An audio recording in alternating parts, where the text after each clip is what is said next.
Vamos ler no livro de 1 Timóteo 4, versículo 13. Se os irmãos têm ouvido os áudios, já devem estar acostumados com isto. E eu estou muito também... É muito bom você ler a palavra de Deus. E essa é uma escola bíblica.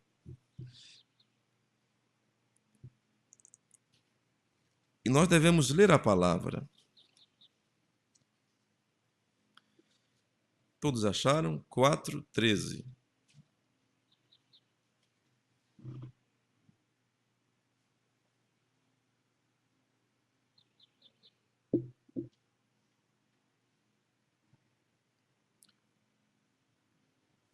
Primeira Timóteo 4:13.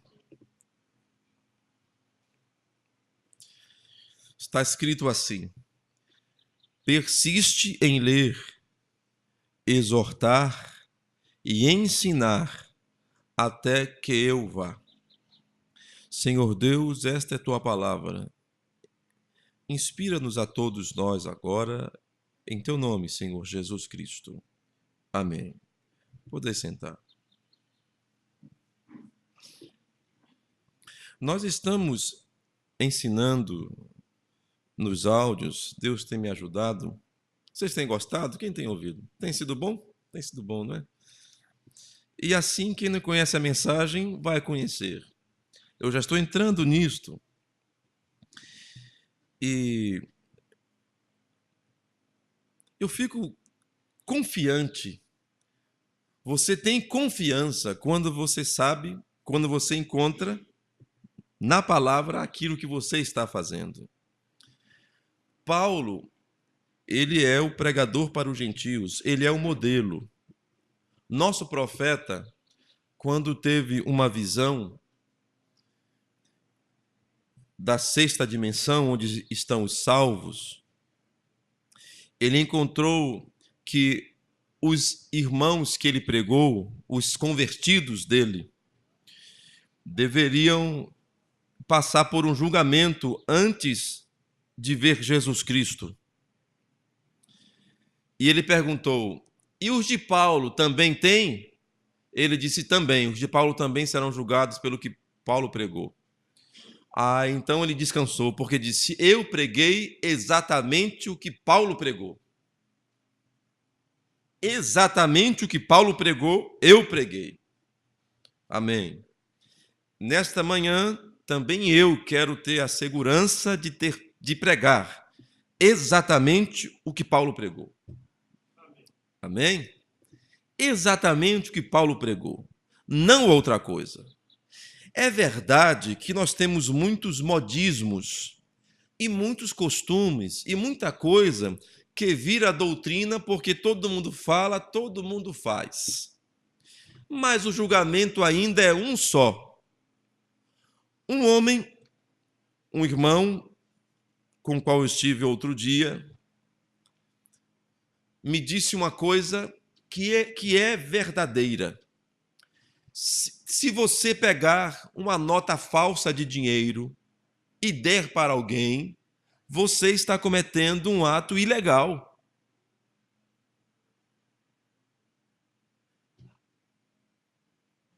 Para todos os efeitos, você é o falsário.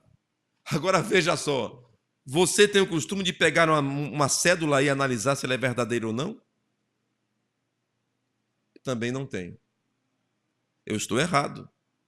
Olha o quanto me interesso por esse mundo. E você, né? Mas você deveria conhecer o dinheiro, porque você pode ser preso por entregar uma nota falsa. Eu estava no Bradesco, lá no Rio de Janeiro, certa vez, e alguém na fila deu um dinheiro para o atendente lá do caixa, na boca do caixa. E eu ouvi dizer: você bem que você se esforçou, mas não passou não, devolveu a nota. Ela dizendo para a pessoa, para a suposta pessoa, né, uma pessoa, um sujeito oculto: você tentou bem, viu, mas você não conseguiu não. Aí, essa nota é falsa, senhora, ou sei lá, devolveu o dinheiro. Que bom que não foi presa, né, a pessoa. Que coisa difícil. Uma nota de dinheiro falsa. Nota também manchada. de caixa rápido, aí quando estoura, sai uma tinta para lá, aparece. E se você pegar aquela moeda manchada, é porque foi de um caixa estourado. Você pode ser preso. Você pode responder por isso. Eu acho que é bem assim. Você tem que saber o que é certo ou não. Será que a doutrina que você crê não está manchada com alguma bomba de algum homem? Será que a moeda que você está, doutrinária, não está fora da Escritura em algum momento? Observe se não está. Porque Deus não passará. O seu dinheiro não será validado só porque você recebeu de boa fé, não. Se você recebeu uma doutrina de boa fé, não quer dizer que ela é verdadeira, não. Você pode estar crendo numa coisa errada. Vocês me entendem? E eu não quero estar crendo em nada errado. E nem quero fazer nada para agradar quem quer que seja, a não ser o Senhor e Salvador Jesus Cristo. A Ele eu quero agradar. Se eu tiver que desagradar você, Deus me ajude a não ser injusto. Mas há alguns ossos neste nosso ofício. Não é coisa boa ser profeta, não é coisa boa ser pastor, não. Você tem que dizer umas verdades de vez em quando, como não é coisa boa ser pai de vez em quando, não. Você tem que assumir, tem que dizer algumas coisas. E o profeta disse para uma mãe e para um pai, para uma mãe especialmente: olha, você vai casar, você vai ter filhos, e as paredes limpas vão estar meladas, e você vai ter que assumir a obrigação de disciplinar os seus filhos. Se você não disciplina seus filhos, crescerão mal. Disse a palavra que você poupa a vara aos filhos. Se você não poupar a vara aos filhos, se você poupar, ele pode ir para o inferno por causa disso. Livrará a sua alma do inferno, é o que diz o texto. Então a mãe tem que encarar que tem que bater no filho. Bater como? Disciplinar. Como é que bate? Uma varinha pequena, fina, sabe, sambando ali na perna da criança. Vai fazer um efeito ótimo. Só vai esquentar as canelas. É isto. Não vai quebrar osso, não. Deve ser disciplinado, não com violência. Uma varinha simples, fininha de araçá, não vai fazer nenhum problema, não. Aí não disciplina, as crianças ficam indisciplinadas na igreja. Por quê? Porque a mãe não disse: se você falar, você vai ver. Fale mais uma vez aí. Está me entendendo? Faz isso uma ou duas vezes, a criança aprende a se comportar na igreja.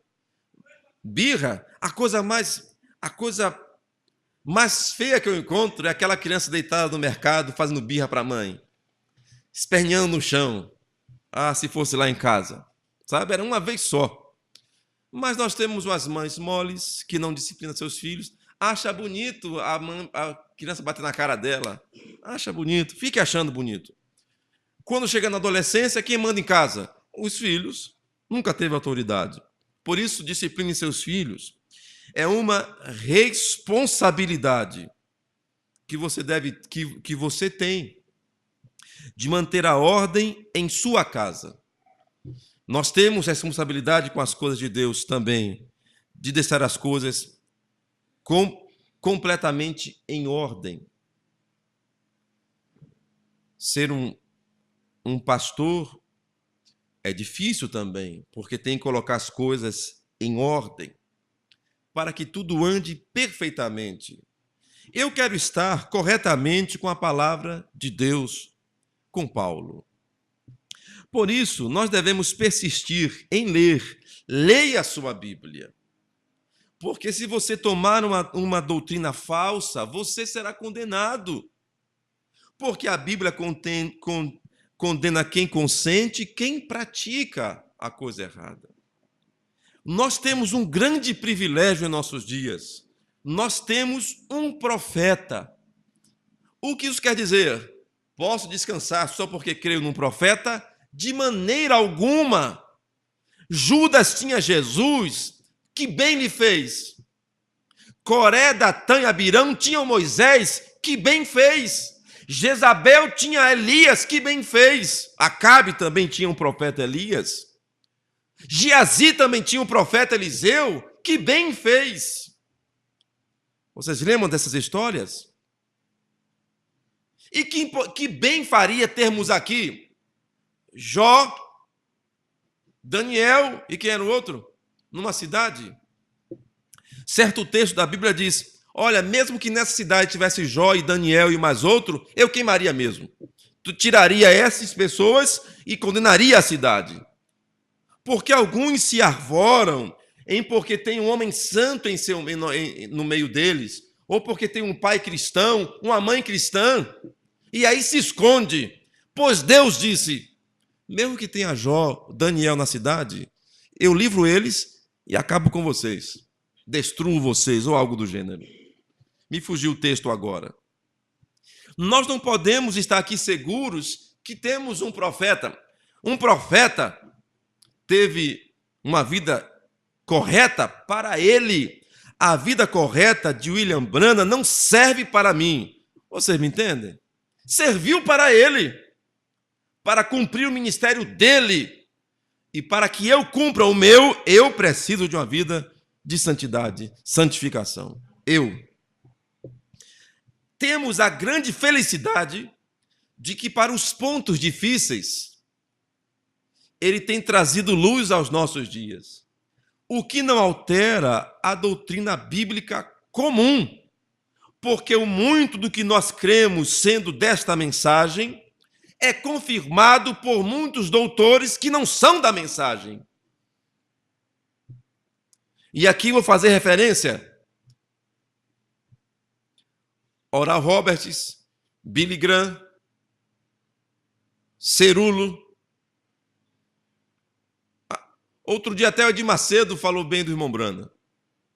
E outros, e outros, e outros. Citam como corretos os pontos. O que não querem? Não querem a doutrina que é segundo a santidade.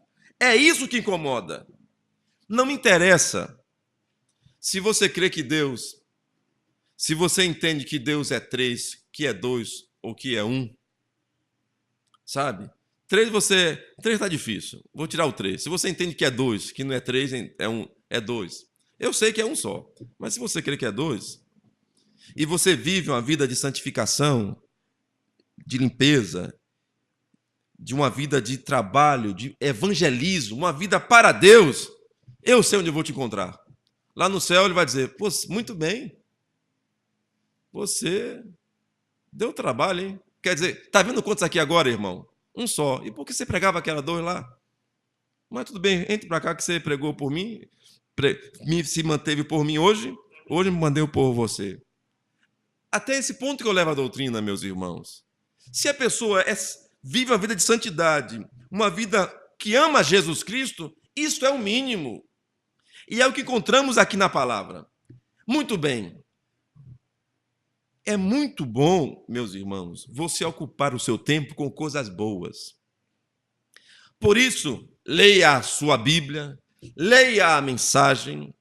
Se tiver que ler outra coisa, leia bons livros, histórias dos homens de Deus. É o que eu quero dizer. E eu tenho que ler. E Paulo disse: persiste em ler. Agora, o ler que ele disse era o Velho Testamento, é claro, né? Pois bem, eu li a história dos heróis da fé e você deveria ler também. Aí você, quando eu falasse o irmão Branham fez isto, fez aquilo, você ia lembrar que houve outra pessoa que fez e tudo mais. Observe isto aqui em nossa doutrina nesta manhã. Whitefield, ou alguma coisa assim, o nome do homem. Ele era amigo de Wesley. E Wesley pregava não cria na predestinação. Pregava contra. Porque os calvinistas estavam sentados na cadeira da predestinação e diziam: eu posso beber, posso fazer o que eu quiser, você salva aqui. Aí Wesley pregou contra isso, o que Paulo pregou a favor, em Efésios. Então eles estavam divididos com essa doutrina. E esse Whitefield não creio, era meio calvinista, penso que esse era o problema. Cria que uma vez salvo, salvo para sempre. Ora, e você não crê nisso não, é? Salvação não se perde. Se ele te salvou, ele escreveu o seu nome na mão dele.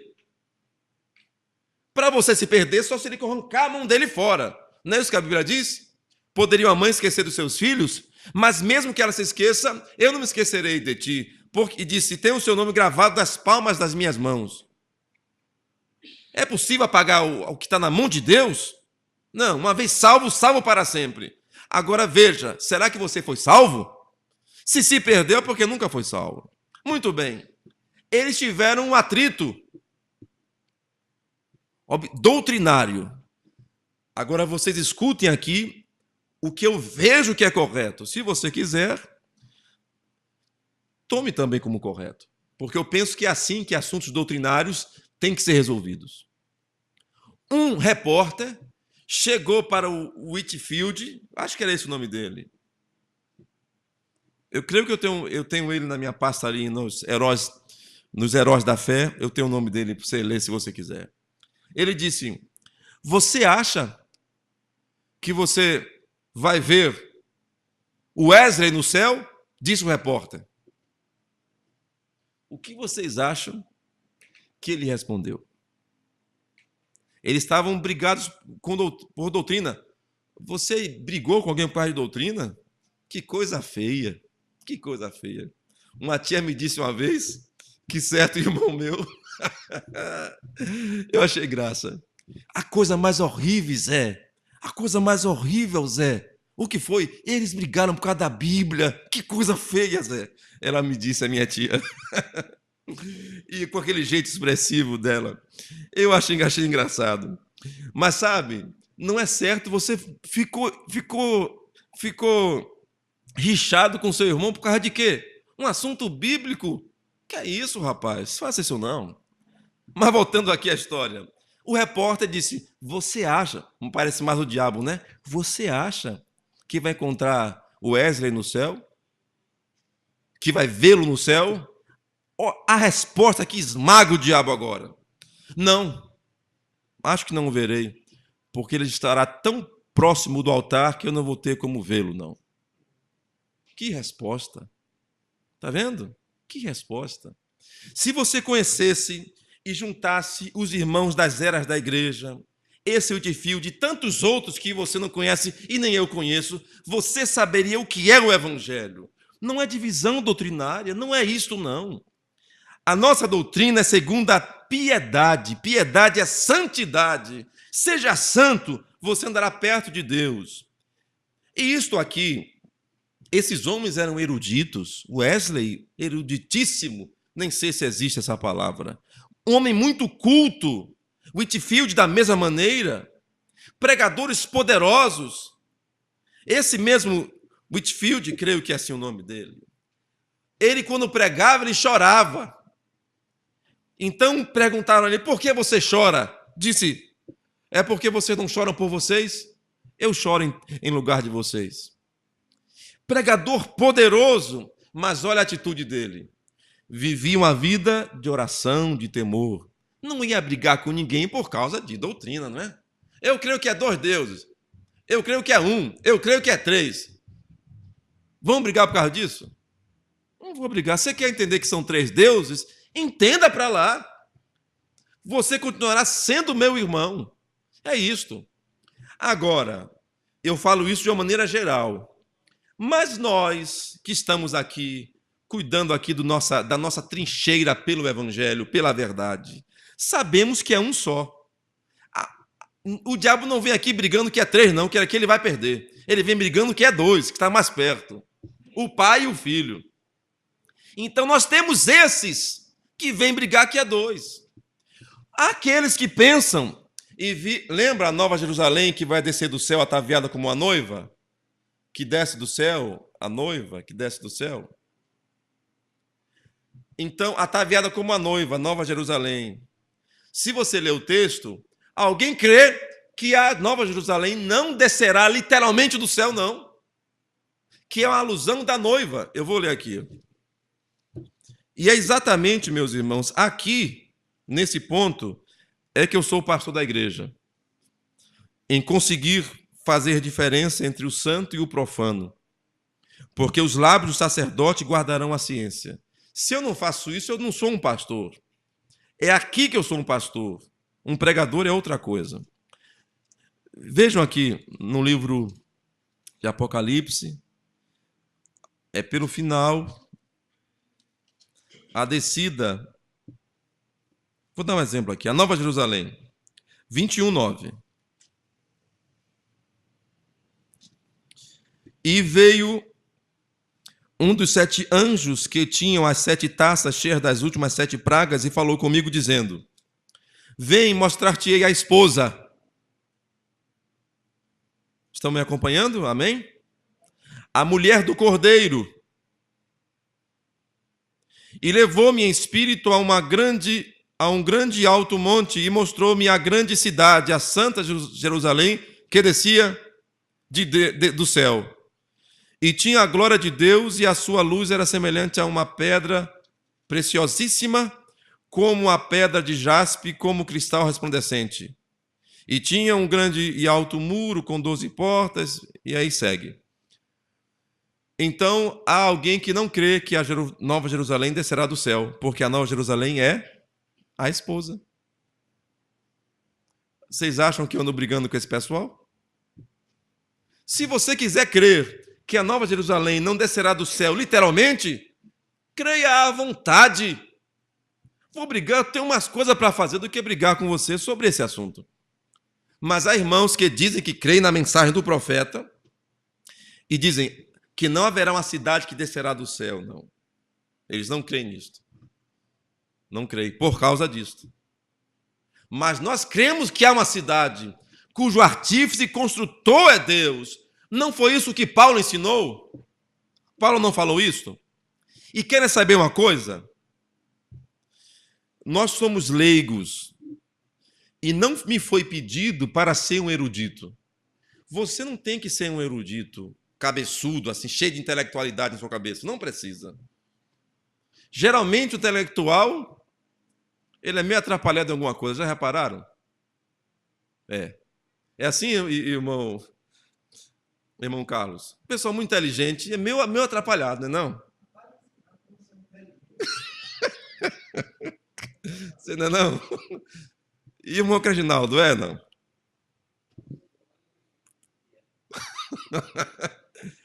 Bom, mas observe. Mas sabe o que é? Porque você desloca muito pensamento numa coisa só. Não tem pessoa burra. Não tem, todos temos uma inteligência. Apenas nós nos concentramos em algumas coisas e em outras não. E o nosso cérebro, sabia que ele sempre deveria crescer e aprender? Nós que não estimulamos pouco. É uma questão de postura nossa. Eu não estou contra você ser inteligente, não. É bonito ser inteligente. Feio é ser burro, né? Mas e você é inteligente em alguma coisa, isso é bom. Mas você não foi chamado aqui para ser um doutor. Não, eu aqui é melhor ser um de nós do que um teólogo.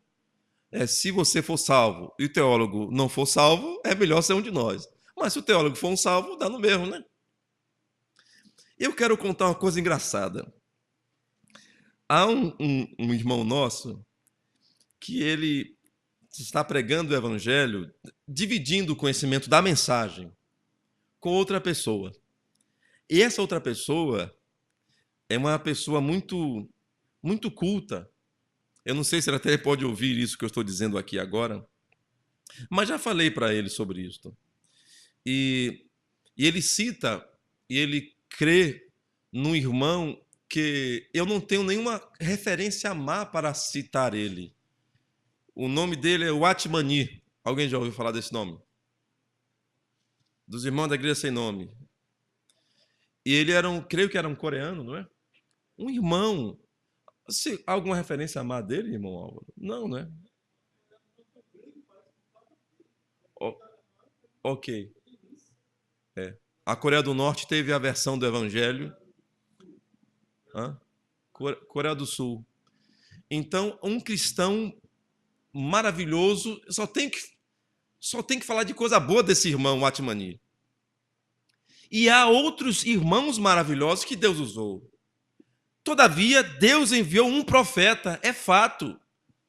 Talvez você não creia que ele seja tão maravilhoso, quanto o termo maravilhoso nós atribuímos a Deus, né? Vou corrigir.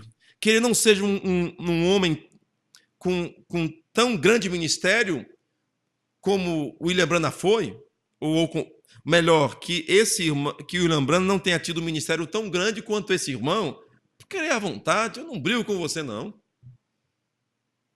Você pode crer isto. Mas o fato bíblico é que tinha que haver, nos últimos dias, um mensageiro. E esse mensageiro foi confirmado ser William Branham. É a verdade. Tiveram outros irmãos? Tiveram. Fizeram coisas maravilhosas em Deus? Fizeram. Há muitos. Mas houve gente mais inteligente? Houve também. E o profeta não se dizia inteligente. Ele dizia mesmo, eu sei que tem pessoas aqui melhores, mais capacitadas do que eu. O irmão Branham disse acerca de Billy Graham, se eu pudesse pregar como ele, eu não precisaria de nenhum dom. Foi o irmão Branham quem disse. Então, nós temos muitos homens que Deus enviou. E enviou um profeta. Você pode crer que Deus tem outros homens, e tem mesmo. Se você conseguir entender que Deus tem um profeta, você notaria que ele não estaria atritando com os outros, não. Porque não era da índole dele. Ele era um profeta. Mas é tão difícil falar de profeta hoje, o povo não sabe o que é um profeta. Então, esse nosso irmão conversa com ele. E eu também conversei com ele, um homem já maduro e bem aparentado, sabe, irmão José? Pessoa boa. Eu gostei pessoalmente dele de pronto. E eu não tive tempo de conversar com ele mais profundamente. Mas sabe quando alguém fala com você e conhece a Bíblia? Conhece a Bíblia profundamente. Já nosso irmão não conhece. E aí que eu dou risada. Que o irmão vem cheio de técnica, né? No diálogo com esse irmão. E o nosso irmão, sem técnica nenhuma, vai no vale tudo. Ele querendo lutar karatê, e nosso irmão no vale tudo, sabe, dando rasteira, capoeira. E eu sei que eu sorri muito quando vi essa situação. Mas o fato, este irmão conhece mais a Bíblia do que o nosso irmão. Mas o nosso irmão tem revelação. Você preferiria ser quem? Aquele que conhece muito a Bíblia ou aquele que tem revelação? Eu não posso discutir com o irmão sobre a Bíblia, ele está citando a Bíblia. Tanto que o nosso irmão não consegue fundamentar o que diz. Não, se o pastor estivesse aqui. Porque ele pensa, onde é que está na Bíblia? Está, mas eu não sei onde está. Fica atrapalhado. E eu não quero que você seja uma pessoa que conheça a Bíblia perfeitamente. Eu quero que você conheça a doutrina. Amém? É isso que eu desejo. E a doutrina servirá para você para sempre. E esse outro irmão, como eu disse aos irmãos aqui, conhecendo a palavra, eu posso discernir onde está o problema, porque aí é outra coisa, é o dom do Espírito, que não é a questão da Bíblia, a unção de Deus em você é outra coisa. Nem todo mundo vai ter o dom do... Vou dar um exemplo.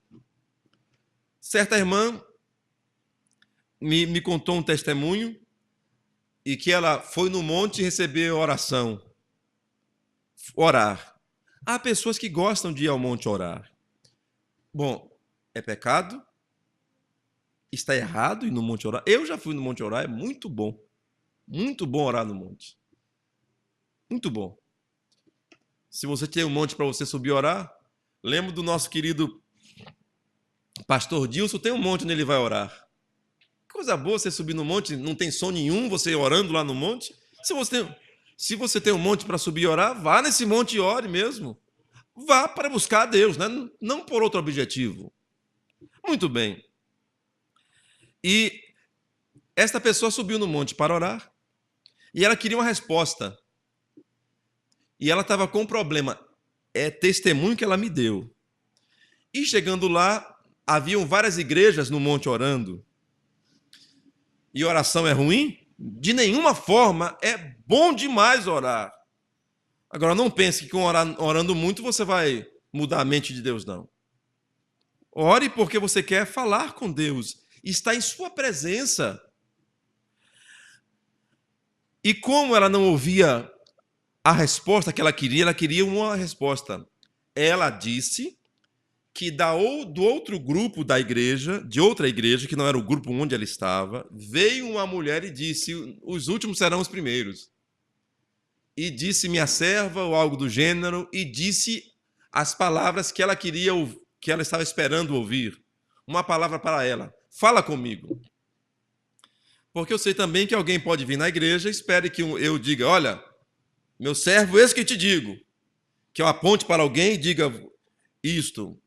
Porque eles aprenderam desta maneira. E eu não acuso. E eu creio que isso pode acontecer. Eu não vou apenas usar isto de mim mesmo. Se um dia eu tiver que falar isso a você, eu falarei. Mas vejam só. Eu creio que quando eu estou pregando aqui, Deus me usa para ajudar você. Você já foi ajudado assim alguma vez? Eu já preguei sobre o que você estava falando? Já? Levante a sua mão aí. Deus seja louvado. Não tem nada a ver comigo. E vou dizer mais. Não é porque eu orei mais, não é porque eu busquei mais, não. Dom é sem arrependimento. Eu tenho que buscar para eu ser salvo. Não é para ter o dom, não. O dom vem sem arrependimento. Mas alguns pensam, muito bem. Então eu procuro viver uma vida correta e Deus tem me usado até aqui e quero que Ele me use mais, eu quero melhorar mais para ser mais útil a Deus. Mas há alguns que querem meu servo, minha serva, eis que te digo. E ela recebeu esta palavra e ficou satisfeita e voltou feliz para casa. O que eu disse? Glória a Deus. Eu vou dizer o quê? Que foi errado? Se ela foi abençoada. Se a criança está feliz porque está com pirulito, você vai dizer, olha, é ruim para o seu dente, é ruim para o seu açúcar. Deixa a criancinha feliz com o pirulito dela, ela vai morrer um dia, pelo menos gozou felicidade com um pirulitinho. Vocês estão me entendendo? Nós somos aqueles que querem estragar. Deixa as crianças crescerem. Vocês entendem o que estou dizendo? Para tudo há tempo e modo. Paulo diz que nós devemos suportar os fracos. Aí você quer doutrina? É que nem alguém ensinando o outro a tocar o instrumento, irmão José. Alguém criticando você. Faz muito rápido, pai. A pessoa fica todo perdido. Tá certo isso? Você devagar. Nem todo mundo tem que saber tudo, não. É verdade. Muito bem. Ao pensar sobre esse assunto dessa irmã, eu notei assim, bem, por que ela teria ido ao monte? Eu pensando comigo, né, remoendo depois. Por que ela estava esperando que uma profetisa viesse falar com ela? Por que ela não orou para Deus falar com ela diretamente? Por que ela precisou, eu vou no monte, Senhor, olha só, eu vou no monte, vou orar e o Senhor mande alguém falar comigo? Por que não dizia, Senhor, eu vou, diferente, Senhor, eu vou no monte e o Senhor fale comigo? De qualquer maneira. Mas o fato é que há uma maneira de se esperar que Deus use alguém. Deus vai usar alguém. Deus pode usar alguém, sim. Mas a postura é, Senhor, fala comigo. E Ele pode falar com você diretamente. Mas alguém quer um profeta no meio. Agora, quando o profeta vem mesmo, não quer. Mas veja só. Quer que venha um profeta, uma palavra. Na sua igreja tem revelação? Perguntam. Tem revelação na sua igreja? E você diria, qual a sua resposta? Irmão Josival, tem revelação nessa igreja? Tem. Aqui mesmo que tem revelação. Mas ele quer um individual. É algo diferente. Então, eu penso que não está bem isto. Você deve orar. Agora, por outro lado, do que serve você cheio de intelectualidade e você nunca tem um irmão que diz, olha, o seu problema é esse, eu tive um sonho ou tive uma visão. Não é diferente? Alguém cheio de intelectualidade, dos versículos da Bíblia, dos capítulos, dos termos, de tudo certinho. Mas tem um irmãozinho que não sabe nem ler a Bíblia direito e diz, olha, eu tive um sonho. Se prepare que você vai ter problema. Busque a Deus. E aí, na semana seguinte, o problema vem. Como é que aquele irmãozinho conheceu essas coisas? Foi pela leitura dele? Não, porque ele não sabe ler direito. Foi pela vida de comunhão com Deus. Esse é o ponto mais importante, uma vida de santificação. Amém? Então é isso. Então, fica bem exposto aqui. Um irmão que tem revelação e não tem conhecimento, e alguém que tem conhecimento e não tem revelação. Revelação desta mensagem. Digo bem, desta mensagem. Revelação como assim? Não entende, a mensagem está velada.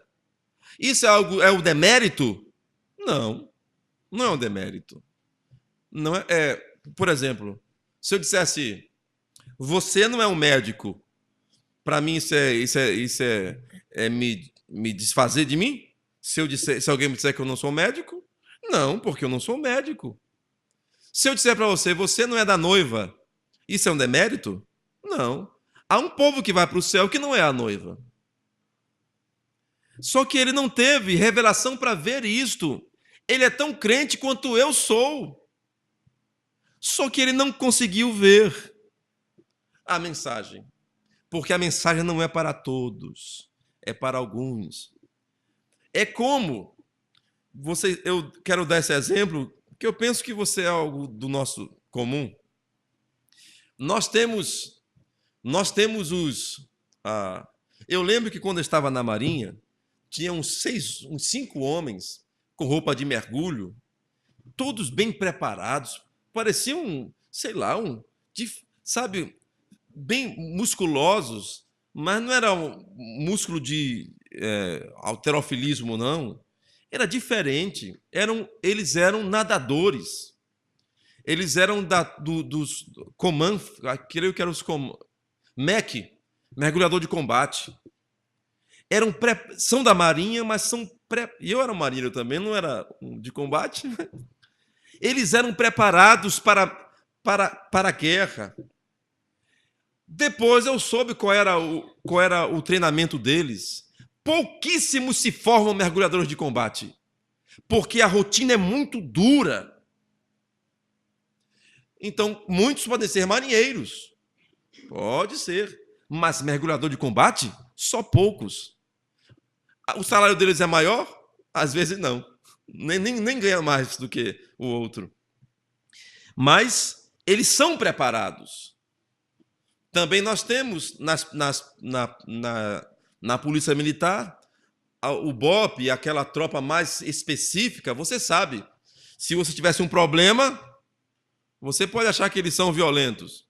Mas se você tivesse um problema e estivesse com a razão, num país que tudo funciona certinho, você não ia se importar que eles viessem, porque você sabe que eles iam fazer o que era justo, o melhor.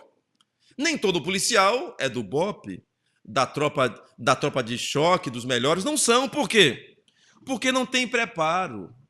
São todos policiais, mas tem um que é melhor para dirigir, outro que é melhor para administrar, outro é melhor para dar tiro parado, outro é melhor para correr. Isso cada um com sua função. A noiva, a mesma coisa. Há um povo bem preparado. Esse povo bem preparado irá no arrebatamento. Há alguém que não tem tanto preparo, mas vai ser salvo também. Por isso, por que você briga com os outros? Pregue o evangelho. Tem alguém querendo ouvir a mensagem e, quando a ouvir, tomará posição. Quando ouvir o quê, pastor? Que o batismo é em nome de Jesus Cristo. Que não existe uma suposta Santíssima Trindade, porque eu e o Pai somos um, sem dúvida alguma, grande é o mistério da piedade, Deus manifestou-se em carne. Quando ele ouvir que a ceia é com pão asmo e com vinho, seguida de lava-pés, ele vai olhar isso na Escritura e vai dizer, era assim que estava na Bíblia, é assim que eu quero fazer. Vocês entendem? Ele vai logo, denominação é do diabo, é verdade. Esse sistema é ruim, ele largará isso logo. Mas outros você terá que insistir, e ele não vai conseguir ver. É como o vendedor de sapato. Observe isto aqui. Eu estou falando aqui de falsa doutrina. Um homem comprou um sapato. O sapato não deu no pé dele. Não, ou desgostou de alguma maneira do sapato. Voltou na sapataria e eu estava na sapataria.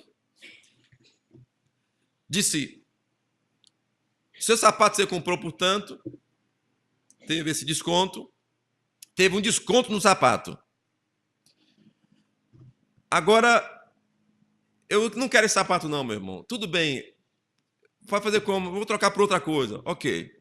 Então, o seu valor aqui, vamos dizer, é X. X. Pelo sapato. Escolhe o que você quiser escolher aí agora. Ele foi lá, o homem foi lá, escolheu mais outras coisas. Deu Y. Ora, ele já tinha dado aquele X, só tinha que pagar a diferença. O homem disse, o gerente disse: olha, eu posso dar desconto a você, mas não desse valor que foi restituído, que é outra compra. Então abateu o dinheiro do sapato e ficou o restante ali, a diferença. A diferença ele deu o desconto de 5%. 5%, hein? Só dá uns 5% de desconto. Somou com o dinheiro que ele tinha, a reserva que ele tinha, né? O crédito que ele tinha do sapato que ele devolveu, deu X e... tem outra letra? Tem X, Y, Z. G. Obrigado. Deu Z. O homem disse: então você me deve Z. Agora, a diferença. O homem disse: eu não entendi. Eu estava lá. O gerente fez a conta de novo. Você me deu tanto, você me devolveu seu sapato, custa tanto. O que você comprou agora é mais tanto. Eu vou dar desconto desse acréscimo aqui e vou somar com esse. Ok, tal. Então você me deve a diferença, menos que você trouxe aqui do seu sapato, o valor do seu sapato. E vai ser isso aqui. É Z, é tanto. Eu não entendi. Mas com toda educação, eu estava lá vendo isso. Fez a conta de novo, eu não entendi. Então ele disse: faça aí sua conta agora, então. Não entende? Tem gente que não entende. Você vai fazer o quê? Chame alguém que entende. É pessoa que não conhece a Escritura e quer discutir com você. Não conhece a Escritura. Você vai dizer o quê? Eu falo que eu... Tá, tudo bem. Eu digo: olha, você está com essa nota falsa aí de dinheiro? Cuidado, devolva, é prejuízo. Se você der essa nota falsa a alguém, você pode se atrapalhar. Eu faço... Eu vou fazer... Faça. Você está me entendendo? Tem gente que não quer conselho. Eu espero que você seja alguém que queira conselho. É segurança. Você ouve, um ouve outro. Não seja que nem Hitler, não. Hitler é um despótico.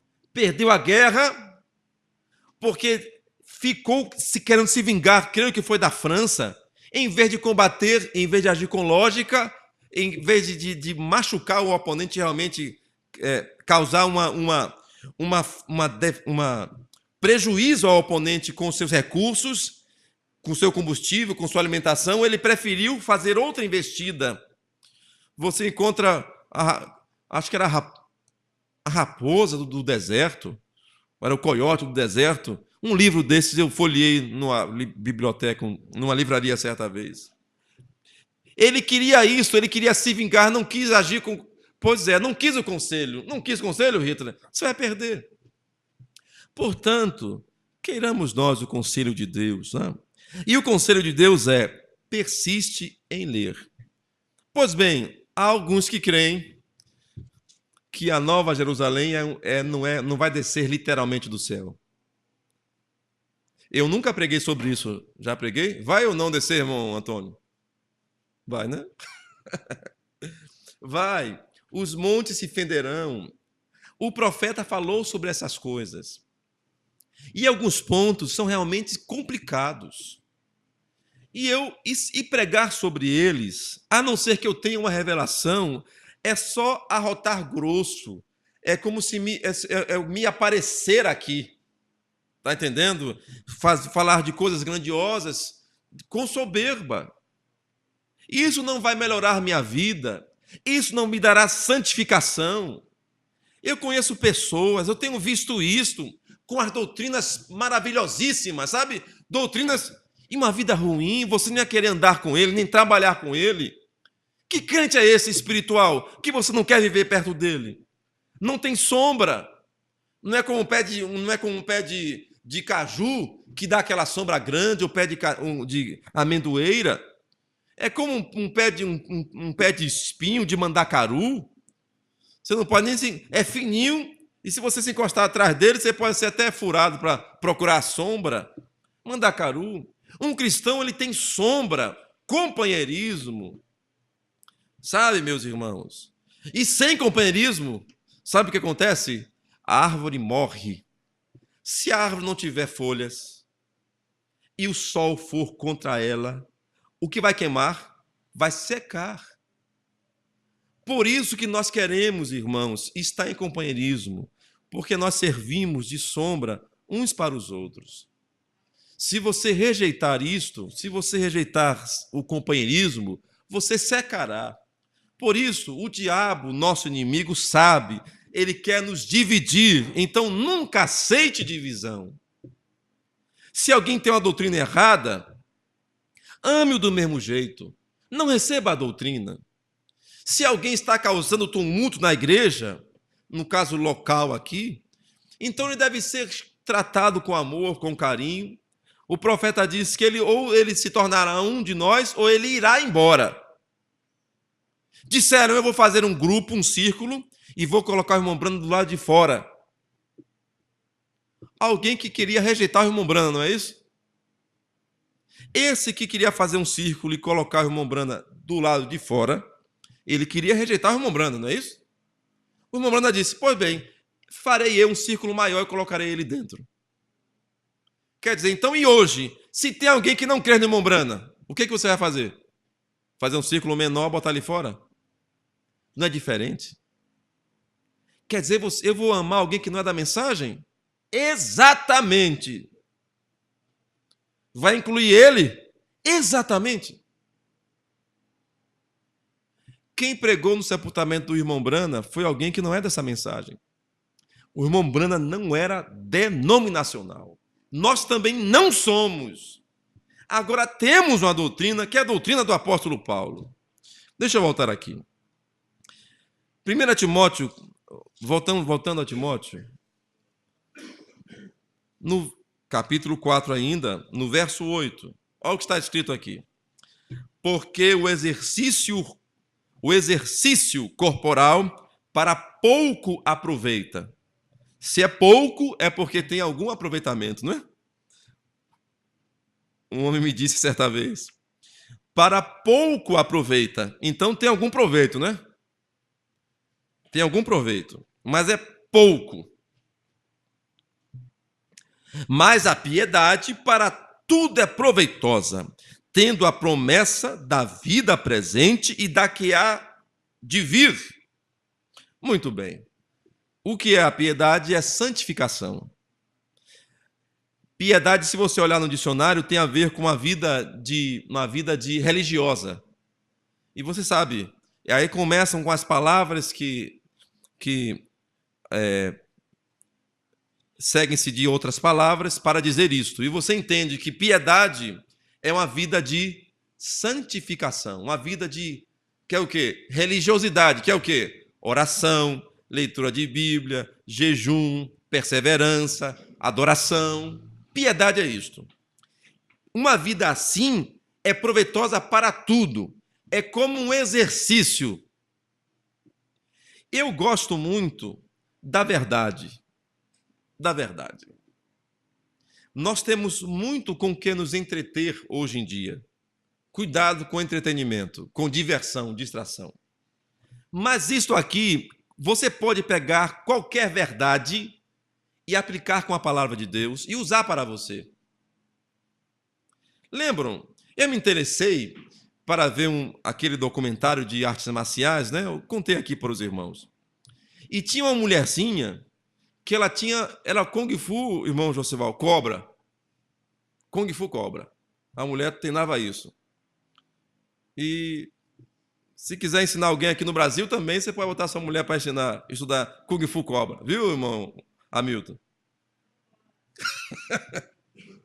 Mas é porque é a técnica de golpear bem rápido, como uma cobra.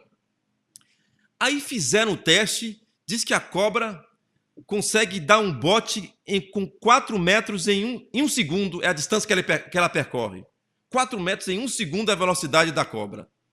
E quem treina Kung Fu Cobra consegue dar um soco nessa velocidade. Fizeram o teste. E aí, não é que aquela mulher conseguiu dar um golpe mais rápido do que uma cobra? Mulher é um negócio sério, meu José. Não era a mulher, não, era aquela técnica. Quero dizer, aí sabe o que o cientista disse? O cientista disse que ela praticou tanto aquilo, o golpe que ela estava dando, que o cérebro gravou o movimento. Então, o cérebro disparou o comando e o braço obedeceu em frações de segundos. Pelo mesmo princípio. Então, por que ela conseguiu atacar mais rápido do que uma cobra? Porque ela imitou o movimento muitas vezes. E ela aprendeu aquilo. Vejam, o exercício é a mesma coisa que eu falo para os meus alunos de música, a mesma coisa. Quando você exercita, daqui a pouco você faz sem pensar, porque o cérebro recebeu aquilo. Isso é exercício corporal que para pouco aproveita. E a piedade? Para tudo é proveitosa. Se você pratica a justiça, se você vive uma vida com Deus, você será muito mais preparado para vencer do que um lutador de Kung Fu. Preparado. Lembram do velhinho que eu falei que foi ser assaltado? O velhinho foi ser assaltado, não. O rapaz foi assaltar o velhinho, treinador de Kung Fu, torceu o braço dele e ele saiu pedindo socorro. Por quê? Aquele homem tinha um movimento já nele. Fazia automaticamente. Se você tem a palavra em você, você fará automaticamente. Por isso, devemos nos exercitar em piedade. Em quê? Em louvar a Deus, em ler a Bíblia, em vir à igreja, em perdoar e etc. Se você faz esse exercício, por que exercício? Porque você vai ter que repetir muitas vezes. Então você verá o seu proveito. Verá os seus movimentos rápidos em Deus quando você se movimentar. Então, se nosso corpo decora os nossos movimentos, você faz aquele movimento devagar, faz devagar, e depois você faz muitas vezes, daqui a pouco o seu dedo vai fazer o movimento musical que deve ser feito, você vai começar a ter percepção daquilo que você faz quando você pratica a piedade. Pois bem, quando você começar a entender o que é o Espírito Santo, quando o diabo se aproximar, você saberá que é o diabo.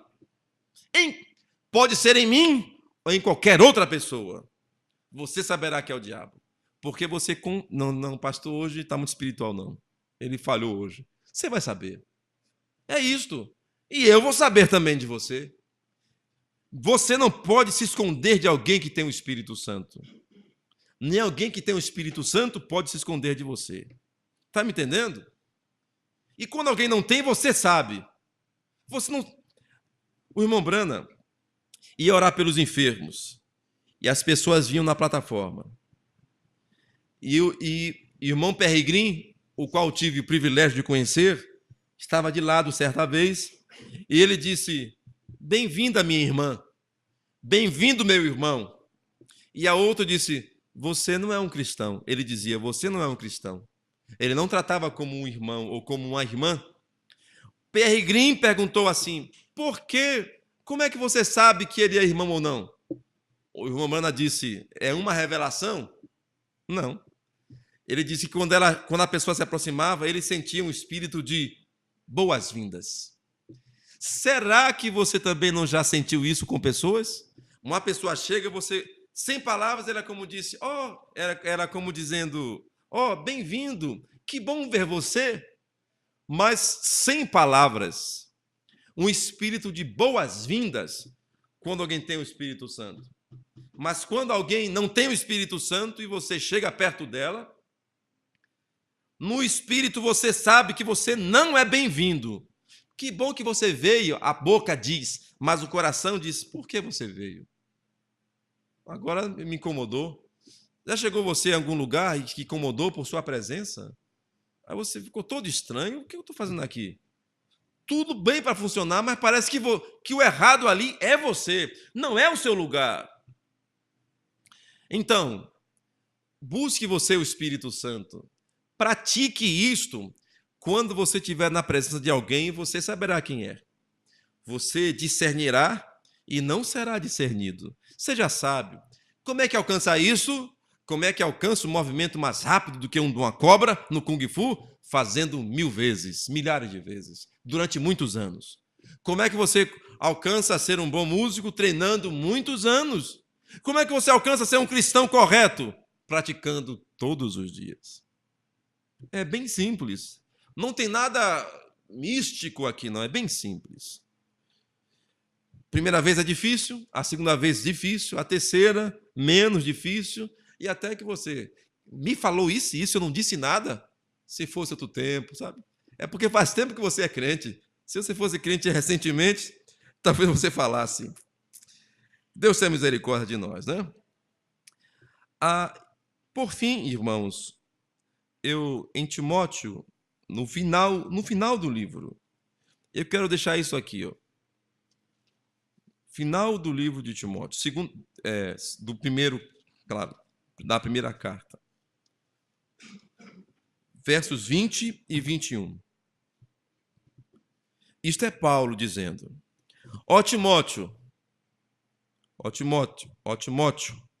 guarda o depósito que te foi confiado, tendo horror dos clamores vãos e profanos, e as oposições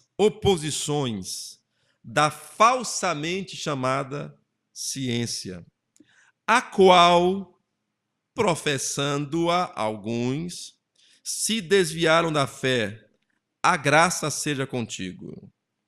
Amém. Sabiam vocês que os primeiros cristãos, que os gregos que se converteram e os primeiros crentes que queriam aprofundar-se na fé, muitos deles eram eruditos, eles faziam muitas coisas, estudavam muitas coisas, inclusive teologia. No começo das eras cristãs, sabiam disso? Eles eram matemáticos e as ciências daqueles dias, e teólogos. Eles eram realmente inteligentes, exercitados na palavra.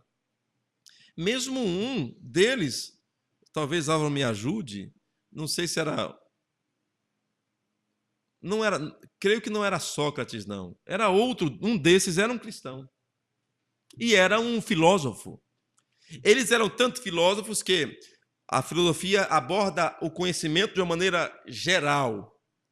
E também tem a matemática e as outras ciências que são conhecimentos específicos ali. O mundo do conhecimento é um mundo vastíssimo. E a filosofia é tudo isso, sabe? É a questão mais elevada do conhecimento, não mais específica. Muito bem, eles eram inteligentíssimos. Quando Paulo disse da falsamente chamada ciência, será que ele estava criticando a matemática, que 1 mais 1 é 2? Será que é isso? Tem muita coisa que se chama ciência, mas é diabo puro. Como essas coisas que estão acontecendo agora no país, que devem ser por nós rejeitadas realmente. Eu não tomo o tempo, eu não gosto de fazer isto, mas alerto aos irmãos, né? Observem suas crianças. O que é que as prós estão dizendo para as crianças na sala de aula? Porque o negócio está ruim mesmo. Ficou muito ruim agora. Essas coisas estão fazendo por aí. Se seu filho tem que ir em algum lugar, cuidado. Vai com quem? Vê o quê? E é disciplina. Nós somos obrigados a colocar nosso filho na escola. E nosso filho fica mais tempo estudando do que conosco. Aprendendo o quê? nós deveríamos ensinar nossos filhos. A escola está para ensinar o que a ler, escrever, a resolver problemas deste mundo normal aqui, não é? Essas condições aqui para vivermos aqui, mas doutrinas, pensamentos, não. A escola está para defender a verdade, expor o conhecimento do que é verdadeiramente conhecimento. Mas aí já ensinava, o diabo é sem vergonha mesmo. Ensinava que o homem veio do macaco e você tem que dizer isso lá na escola. Não, não veio não. Veio de Deus o homem. Então tira essa pergunta aí da prova aí. Não é pergunta que se coloque na prova? Sabe? Então, observem isto. A falsamente chamada ciência. Então, por quê? Paulo estava criticando o quê? O raciocínio lógico, é? Raciocínio perfeito, aguçado? Não, pense. Isso não é errado, não. Você deve ser inteligente e organizado em seus pensamentos. Deve ser bom de fazer conta e tudo mais. Ser um bom pintor, saber como usar as tintas, tudo. Você deve ser isso mesmo. E ser bom no que você faz. Agora, a falsamente chamada ciência, será que era aquele que abria o boi para ver nas tripas do boi qual era o futuro? Eu não sei. Mas o que eu posso entender é que mesmo Paulo era um homem de muito conhecimento. Um homem erudito. Um homem de anel no dedo, Paulo. Paulo seria formado na melhor universidade que nós tivéssemos hoje. Mas ele reputou por esterco aquilo, porque ele queria a revelação de Jesus Cristo. É o que nós queremos. Mas hoje vocês veem essas coisas invadindo as escolas e tudo mais. Vocês tomem cuidado, zelem de seus filhos, ensinem seus filhos. Então, há uma falsa ciência por aí. Rejeite-a. Rejeite a ciência. Sabe de uma coisa?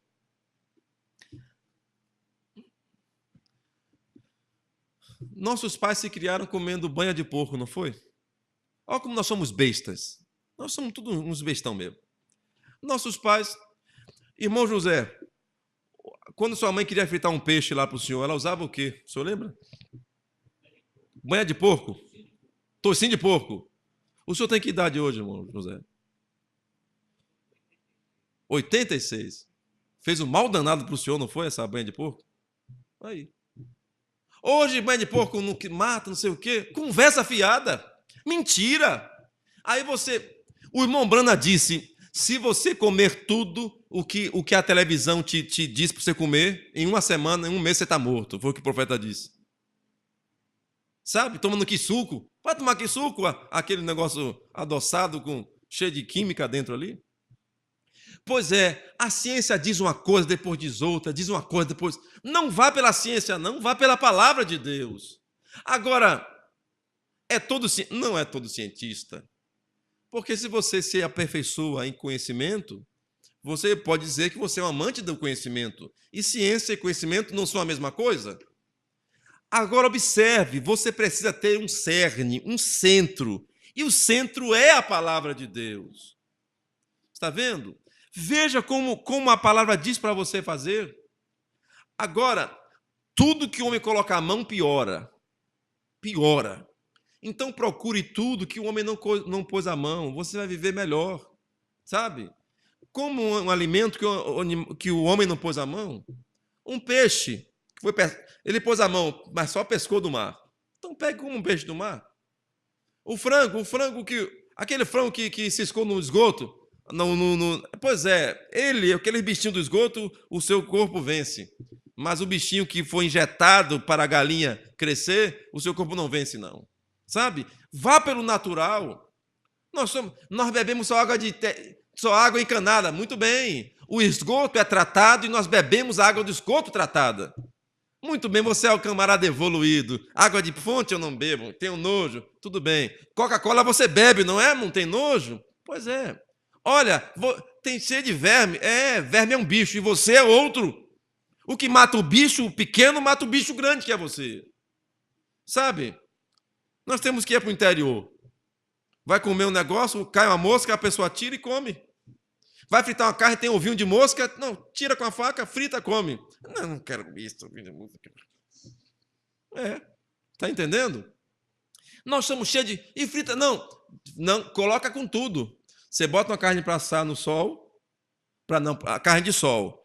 Aí a mosca pousa. Aí você vê o ovinho. Frita e come. Não vai morrer, não. Que nojo. A Coca-Cola não tem nojo, não, né? Nós aprendemos assim. E aquelas lagartinhas de comestível, de dentro do coco do nicuri? Agora, belisque, né? Esquindô, como é que chama aquilo? O salgadinho? O gula você come. Agora, a lagartinha dentro do coco do nicuri você não come, que é nojo. É isso. A da goiaba, sim, tem gosto de goiaba. Não é verdade, irmão Hamilton? Eu nunca sabia que tinha lagarta ali. Alguém me disse, eu fiquei sabendo. Eu comia tudo, sabia que não tinha lagarta, que tinha nada. Nós somos cheios de dedo. O irmão Brana disse, lembra da penicilina? Olha só, isso é conhecimento que eu tenho. A penicilina, esse antibiótico para matar o bichinho da gente aqui, ela só funciona em determinado tempo. Depois você tem que esperar tantos dias para que aquele vírus morra, porque se você ficar tomando muita penicilina, aquele vírus que ela estava combatendo vai aprender como combater com ele e a penicilina não vai fazer benefício nenhum. O irmão Brana disse, você vai lá na África, aqueles indígenas descalços, bateriam o pé, os micróbios morreriam. Agora nós, o homem branco, cheio de injeção, morrendo com bobagem. É que nem filho de pobre, filho de rico. Filho de pobre anda descalço, por ali, por aqui, vive. O filho de rico fica descalço, logo fica doente. É melhor ser filho de pobre, né, não, irmão Hamilton? Que a gente vence, agora filho de rico com os pés finos. É verdade. Já reparou que os mendigos vivem... Gente, eu estava vendo reportagem, sabe o que é? Eles desenvolvem anticorpos. Se você comer o que ele come, você morre no outro dia. Ou você passa mal, mas ele já desenvolveu comida ruim e tudo mais. Eu não sei bem falar sobre isso, mas eles têm uma saúde de ferro. Bom, eu não sou perito para falar disso, mas eu quero dizer apenas isto. Você desenvolve anticorpos. E nós precisamos disso. Nós estamos cheios de dedo, cuidado com isso, cuidado com aquilo. Assim nós não vencemos. Há uma falsa chamada ciência. Por isso, procure tomar uma água boa, comer comida boa, as coisas da terra, está me entendendo? Coisas simples, comida simples. Essa que é saudável, come aipim, batata doce, ovo frito na banha e etc. Peixe, ovo que é bom. Pode comer à vontade. Coisa simples. As saladas, está me entendendo? Coisa comum, nada... O seu arrozinho com o seu feijão, você vai ser saudável. Sabe? Sua carnezinha, nem que seja para temperar ali a carnezinha, você vai ser feliz. Agora, há uma falsamente chamada ciência. Na minha Bíblia está crifado isso aqui. Hoje nós não temos, não? Uma falsa ciência. Olha, a sua criança... E quando a mulher foi fazer ultrassom aqui para saber o sexo da criança? Doutor, eu vim saber qual é o sexo da criança. Aí o doutor vai passar a ultrassom e vai perguntar, ei, você aí, você é menino ou menina? Sua mãe quer saber, porque você que tem que decidir o que é que você é. Se eu disser que é menino, você pode se ofender. Então não quero ser ilegal. Então, feto, você é o quê? Ou então você, neném, você é menino ou menina? Está vendo? A ciência, a falsamente chamada ciência, está aí. Observe como a Bíblia é um livro atual. Isso é falso, é do diabo. E com a desculpa da ciência, estão aumentando os seus pecados. Não é ciência. Agora, se há a falsamente chamada ciência, é porque tem a verdadeiramente chamada ciência. É simples, não é isso? Há a ciência verdadeira e há a falsa. A qual, e pior, a qual, professando-a alguns, se desviam da fé. Será que essa verdade que você encontrou, essa ciência, iria desviar você da fé em Jesus Cristo? E é da fé em Cristo Jesus. Que Deus tenha misericórdia de nós. O irmão Brana falou acerca de Moisés, e que Moisés era um cientista. E aqui eu quero terminar. E quando ele viu a sarça acesa, sem se consumir, pegando fogo, ele se aproximou como um cientista para estudar a sarça. Vamos ver que tipo de combustão, vamos ver se algum passarinho, se o detrito de algum passarinho impermeabilizou os ramos as folhas, os galhos dessa sarça. Será que aqui há algum mineral na terra que faz com que essa sarça fique assim, sem resista ao fogo? Ele foi estudar como cientista, disse o irmão Brana. Mas ele descobriu que não era ciência, era Jeová ali. Então nós cremos que há um conhecimento que não pode ser estudado, tem que ser crido. E esse é o maior. Esse é o mais importante. Por isso, tome do mundo aquilo que você precisa, mas não seja distraído. Busque a Deus, busque a piedade, a santificação. Senão você vai se atrapalhar, se distanciar. Inclusive nós, enquanto nos aproximamos da palavra de Deus, não devemos nos aproximar da palavra como cientistas, senão estudaríamos as palavras uma por uma, a interação do grego e tudo mais. Não é essa a abordagem que nós devemos ter. Devemos ir diretamente à palavra de Deus, ler a palavra e orar. E Deus confirmará a palavra para nós. Eu creio desta maneira. Nós já tivemos grandes homens que já se preocuparam em estudar a palavra, já fizeram isso naturalmente. Grandes homens sábios, a começar de Martinho Lutero. Recentemente temos o Scofield e outros mais. Não precisamos. Aí as pessoas querem, eu vou comprar uma Bíblia em grego. Eu lembro que tinha um irmão que tinha uma Bíblia em espanhol no tempo da Igreja Batista. Ele se sentia muito especial, porque comprou uma Bíblia em espanhol. Qual o objetivo? Qual o objetivo? Eu tenho uma Bíblia agora em grego. Qual o objetivo? Ah, me perdoem. Na segunda carta a Timóteo, sobre a Bíblia em grego, eu quero dizer isso para os irmãos. Segunda carta a Timóteo 3,15. Melhor, 14, 15 e 16. Sobre Bíblia, sobre tradução, sobre aproximar-se da Bíblia como um cientista. Tu, porém, permanece naquilo que aprendeste e de que foste integrado, sabendo de quem o tens aprendido, e que desde a tua meninice sabe as sagradas letras, que podem fazer-te sábio para a salvação, pela fé que há em Cristo Jesus. Toda a Escritura divinamente inspirada é proveitosa para ensinar, para redarguir, para corrigir e para instruir em justiça. 17. Para que o homem de Deus seja perfeito e perfeitamente instruído para toda a boa obra. Então, conhecer muito a Bíblia não te faz bem? Não. Ela pode te fazer sábio. Como é que me faz sábio? Divinamente inspirada. Por isso, precisamos da inspiração. E onde encontramos inspiração? No conhecimento da letra da Bíblia? É aí que encontramos? Não. Na oração, na vida com Deus. Não pode ter uma coisa sem a outra. Vocês me compreendem? Ainda vou dizer mais. Eu estou dizendo, e aqui, como Paulo disse que era eu, não o Senhor, eu digo eu aqui. Eu estou dizendo. Você pode ter desculpa para não ler a Bíblia, mas você não tem desculpa para não orar, não. Você deve orar. Sabe, não consigo ler, Senhor Jesus. Então me ajude a ler a Bíblia. Então você ora. Oração não faz esforço nenhum. Você pode ir para o seu trabalho caminhando e orando, no ônibus orando. Você pode estar na sua cama, você pode orar enquanto o sono não vem. Você pode levantar-se da cama, ajoelhar e orar. Você pode orar sempre, Jesus disse, orai sem cessar. Então isso funcionará. Agora um homem disse, as muitas letras te fazem delirar.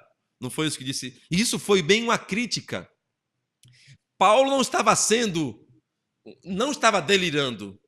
O homem é que não estava encontrando a conta que o gerente do sapato fez, lembra? O Paulo fez toda a conta para ele não entendeu e disse: as muitas letras, Paulo, te fazem delirar.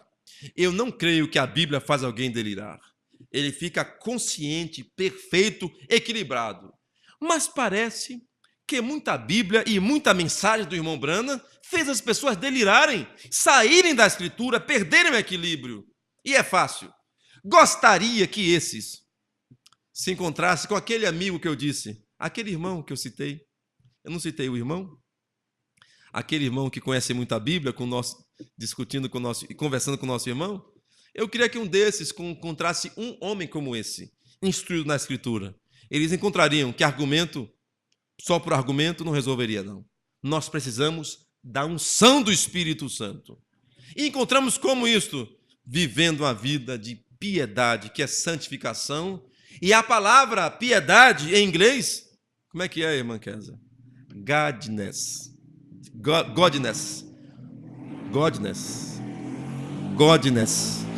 Deus, esse nés quer dizer piedade, quer dizer ser como Deus, melhor. Então, se você é piedoso, você se torna como Deus, santo. Simples assim, não é? Deus abençoe a todos. Foi bom estar com vocês esta manhã. Espero que tenha sido proveitoso também para vós. Vamos ficar de pé. Vamos seguir.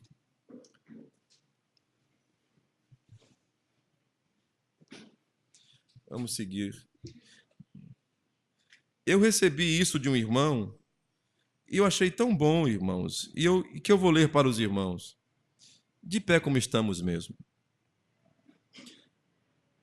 Escutem isso aqui. Isso é que você perde por não ler a mensagem. Saber esta noite se você tem coragem de me encontrar aqui no altar. Vamos ajoelhar aqui ao redor e dizer: Deus, seja misericordioso para conosco, nós te necessitamos. Deus te abençoe, Senhora, vendo estas jovens mulheres vindo, as pessoas estavam vindo para o altar, chorando com a vida diante delas, as jovens, estando em uma encruzilhada, as jovens, são vítimas de circunstâncias. O que vocês, homens de mais idade, percebem que nossos jovens têm tido tentações 10 vezes maiores do que as que tínhamos quando éramos jovens? Irmãs, vocês percebem que suas filhas têm tido tentações 10 vezes maiores do que as que vocês tinham quando eram jovens? O que sua filha terá? Olhem as coisas, olhe o quadro que o diabo está pintando. Oh, como nós necessitamos orar. Agora, regressarei ao passado contigo novamente, irmão. Você percebe que nós não oramos nem metade do que nossos pais oravam? Pastor, você sabe que nós não nos ajoelhamos o tempo suficiente como os pastores antes de nós faziam? Mulheres, vocês percebem que vocês não instruem suas filhas e não oram com elas à noite como suas mães faziam? Então, e a respeito disso, quem é culpado? Nós somos culpados. Não há como contornar isso. Nós somos culpados. Eu sou culpado de não fazer o trabalho de Deus como eu deveria. Estou confessando que estou errado. Estou pedindo que Deus seja misericordioso comigo. Eu olho aqui e vejo oportunidades que tenho perdido por causa de coisas insignificantes, pequenas e velhas coisas insuficientes que não significam nada. Estou envergonhado de mim mesmo como ministro do Evangelho diante de vocês. E eu me arrependo diante de Deus, peço a Deus que me perdoe, que a igreja me perdoe por ser tão tardio para com a obra de Deus. Pela graça de Deus e pela ajuda de Deus, eu não ouvirei o que todos estão tentando dizer a você. Esse era o problema dele.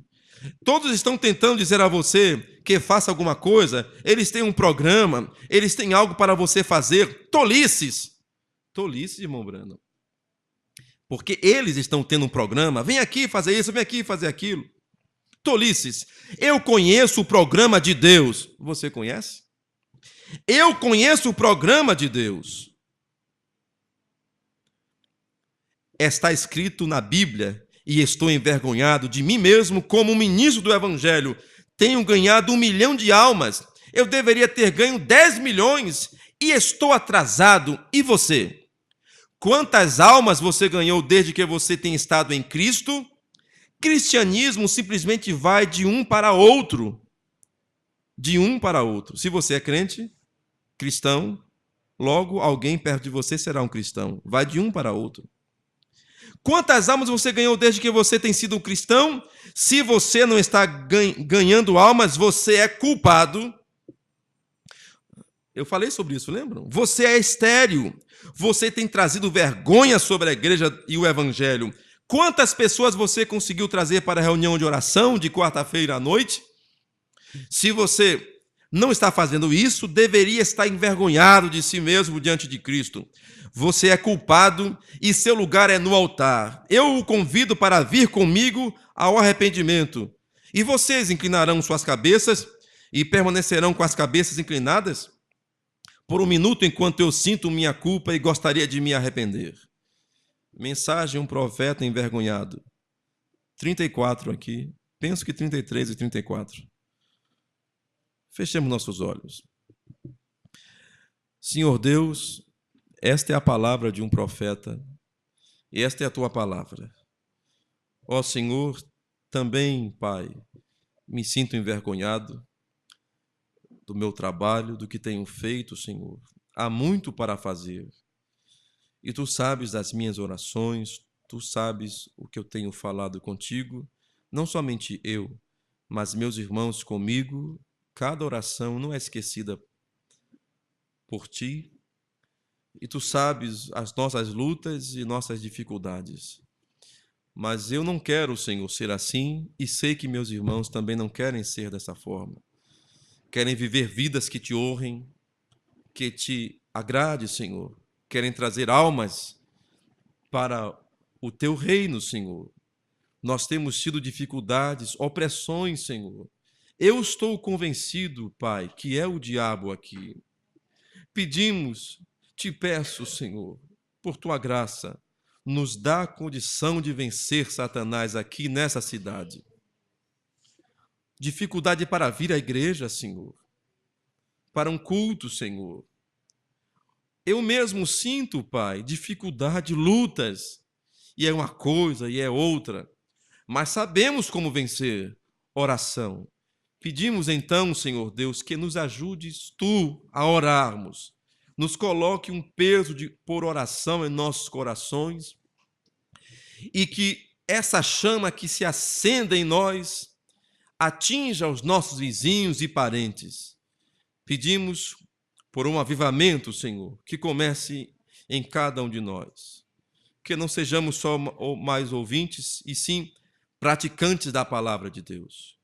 Eu oro por essas coisas e oro agradecido pela doutrina que nós temos, porque o Senhor tem enviado para nós um profeta que nos tem dado luz nessa geração. E agora é a nossa oportunidade de seguirmos pregando o mesmo evangelho que Paulo pregou.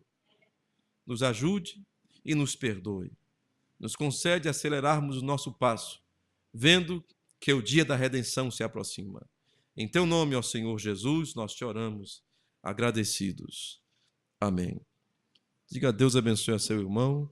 Vamos em paz. Deus seja louvado.